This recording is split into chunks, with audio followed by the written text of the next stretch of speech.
Buradayım. Buradayım. Yaşayacağım. Ağladıram. Perdeyi astım. Sonra da saldım. Onları ağlattım. Sonra da bağlattırdım. Boşsuz, susursuz ama bir de ağlıyorsunuz. Buradayım.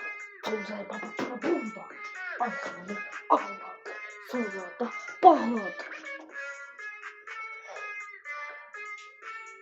Cildeme andırırsan, bilirim, bağırırsan.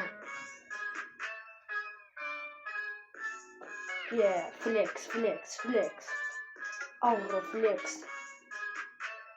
Avro koyursan kulübünün adını ama bil ki, dört taş silifini keçenmezse arkancının silifi. Burada size dis atıram. Bilirim, cildirirsiniz ama angırırsınız ama sonra da bilirim, bağırırsınız.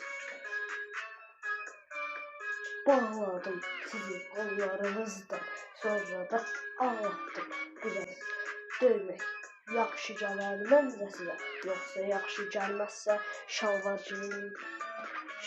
geyin biraz, şortik geyinmə, ayaqlarını düzülər yiyər.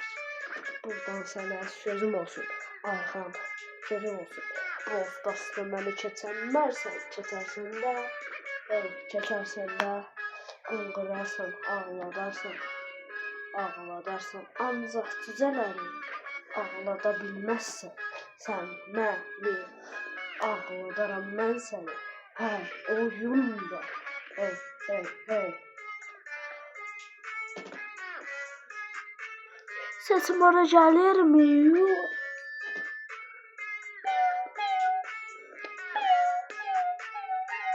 Havaya fişek attım, ağladı.